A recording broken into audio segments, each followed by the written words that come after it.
Hey gang, AV here. Welcome to my review of the Spinmaster, the Batman Batcave playset. Here it is out of the packaging, but first we're going to have a quick look at the packaging it came in as best I can, because it's pretty big. It did come in a window box, which displayed everything that you get right there in the window. It does have a shot from the film there, picture of Batman up in the top corner. Exclusive figures we'll have a closer look at in a second. Some of the play features there on the side of the box. Turning it over to the back, it just has like bat symbols and stuff on the sides. You know, typical stuff, nothing really major.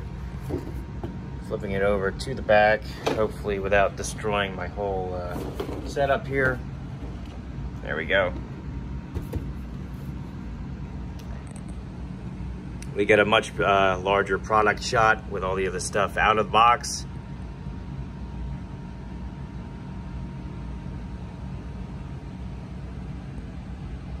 As you can see here, this does come off, but it's kind of a pain to untap it. So I'm not going to do it during the video, but it does come off. You just have to pull pretty hard, straight up, and then it'll come right out. Collapsing bridge, motorcycle, hidden blade. Pretty cool, good stuff. All right, so let's get the box out of the way. That's about all I gotta say about it. There were no instructions or anything included. And that is what you get. We're gonna have a quick look at the accessories first. I will say this, the Grapple Gun is my least favorite accessory, but it was actually probably the most beneficial one I think I got in the set, because both of the exclusive figures, their hands were so tight that I couldn't get any of the other accessories in them. So I actually had to use the thick handle of this thing to actually open their hands up enough for them to actually use the other stuff that came in the box. So keep that in mind. So even though it's bright red and you're probably never going to use it again, it was an essential tool right out of the box. That being said, it does come with this briefcase here, which is not too bad. It actually has like a nice little texture on it. Even like some molded scuff marks. It's kind of cool. The only thing I don't like about it is the fact that it splits right down the middle, even through the handle. So you use your fingernails to open it up. Shows the cash inside. It's just a little box of cash, not too bad. But because of that split down the middle, and the soft plastic, it's not rigid enough to really take any punishment. So when you try to put it in the penguin's hand, it just collapses on you, or you get his thumb through the middle, or it doesn't work. I can't really get him to hold his briefcase, which is a shame. Even when I use this thing to open his hand up, it just won't cooperate with me. But don't worry. The only negative things I have oh, well, I got it that time. All right. I'm a liar. There. Wow. All right. But it's still kind of flimsy. And I don't like that. I think if they actually had the handle on one side of the briefcase by itself and not split down the middle, it would work a lot better. The cash, it's a little blurry, the image, but I mean, clearly you can tell that these are dollar bills. That's pretty cool. Getting petty cash with your figures is always good, you know. Yeah, it's just too tough to get into his hand. Anyway, the penguin also comes with his umbrella, which is a two-piece construction. Nicely molded, not too bad. And it does turn into a blade. It came a little warped out of packaging, but that's okay. It's not painted or, you know, sharp or anything, but it is a kid's toy, so I don't expect it to be. It is kind of nice that he has that hidden in there, though. That's a nice feature. Get this back in his hand, which I usually just angle. There we go. Gotta go that way.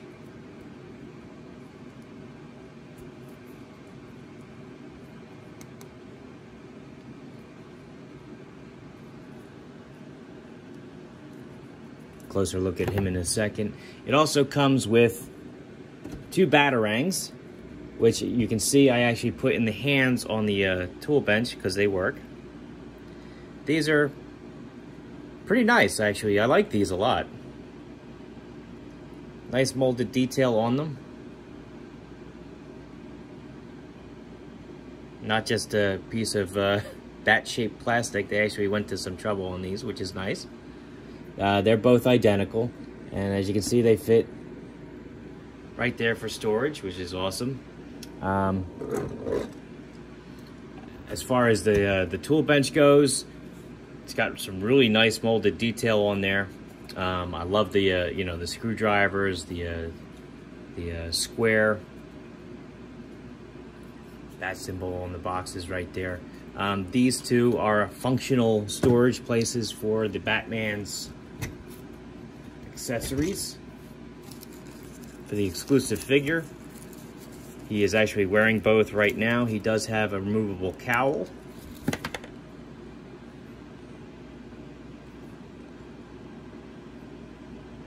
Which is opened in the back, as you would expect, so it can fit on the figure. But this also fits nice and securely on the workbench. Right, like that. Very cool. His front chest piece here does come off. And what's cool is, too, he's still wearing armor underneath it.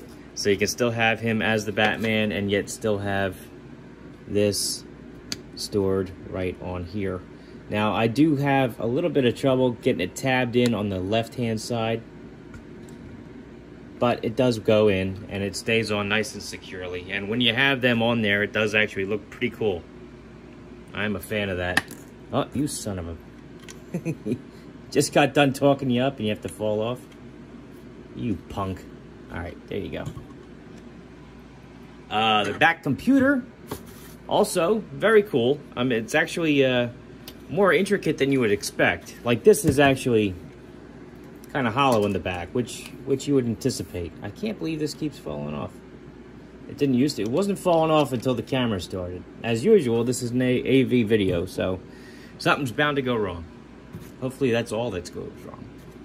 Famous last words. But anyway, this is more substantial than the tool bench. As you can tell, this is actually a pretty sturdy piece. All these pieces on top actually peg on, which is nice. The pegs themselves, as you can see, they're a little wobbly, so you do want to be careful when you're putting this into storage or whatever. But for the most part, I think it looks really good. Also comes with this platform here, which is just hollow, but it actually has a little bit of a wash on it, just to make it look a little soiled, so it's not all just one flat color, which is cool. Obviously, the ramps for the motorcycle go up and down. Some nice molded rivets throughout. It's pretty cool. I like it. The staircase, I'm actually going to pick this up. The stairs themselves are a little wonky, just because they are cast on an angle to make them look as though they're larger than they actually are. Like if you watch, like they actually angle to the left and the right. They don't come straight down like you would expect. It's kind of an optical illusion type thing. You have some nice molded bricks on the sides, on the outside as well. There we go. Again, they did a little bit of a wash here just to give it some color variation, which is greatly appreciated. This is the section that I was talking about before when I was showing off the box. That does come off, but it's tabbed in there pretty securely. And because I'm filming, I don't have the ability to actually reach in here and yank it off there, but it does come off. There's the trapdoor, which is just friction fit. There are 2 buttons, spring-loaded buttons here, but there's nothing to activate them, so they are just more or less friction fit in there, but still sturdy enough that they're not gonna collapse under the weight of a figure, which is nice.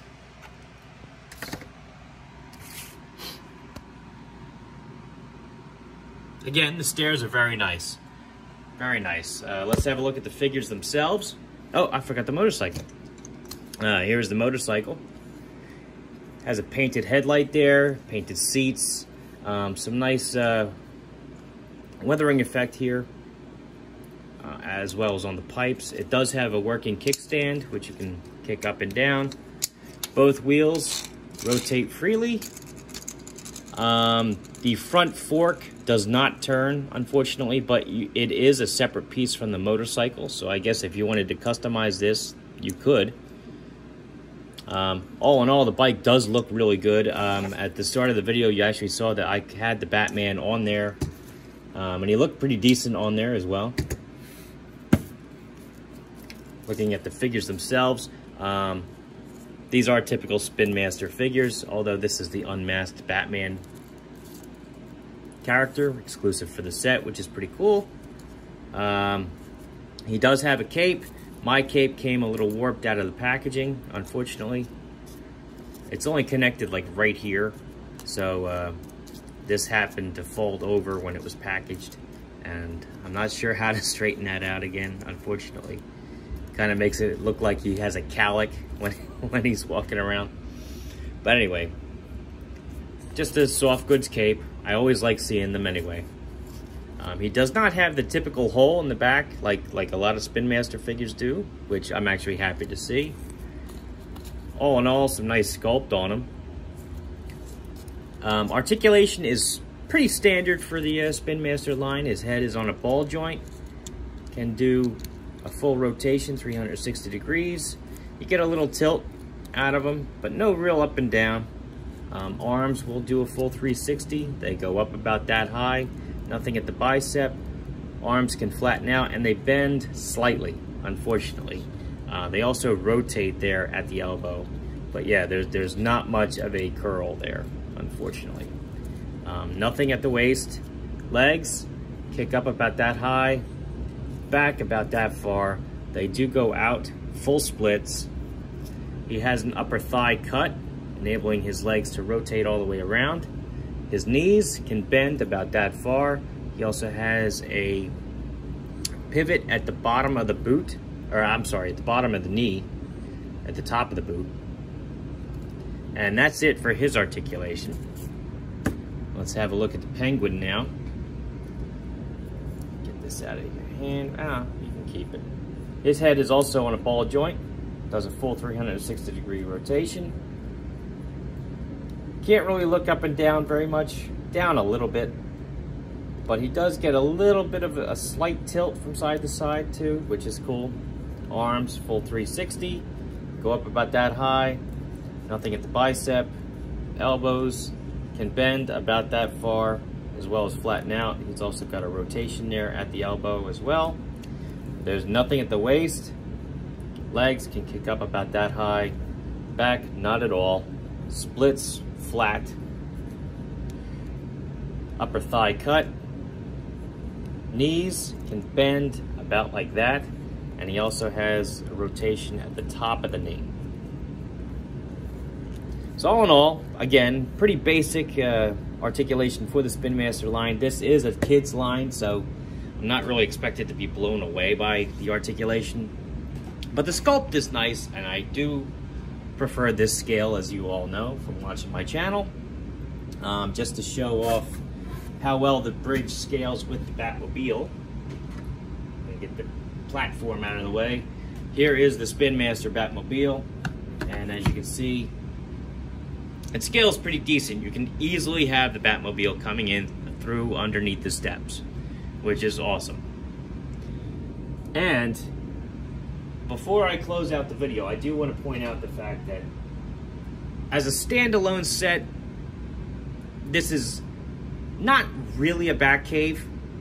It's more like the accessories you would find in a Batcave. So I really do think that this particular set would go awesome with a pre-existing Batcave playset that you may have. So I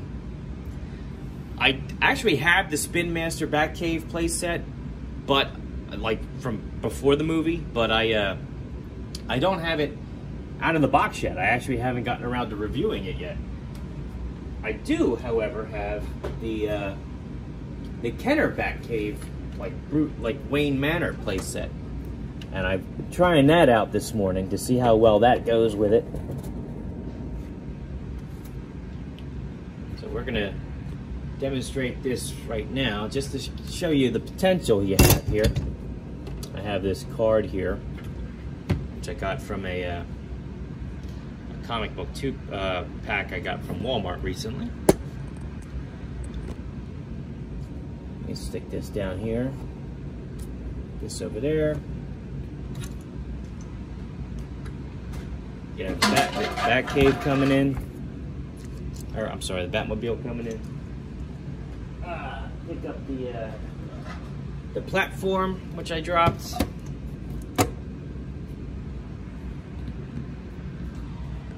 You do that, and you can see the potential you have here. I mean, I love the workbench. I love the back computer is always nice. The platform definitely fits.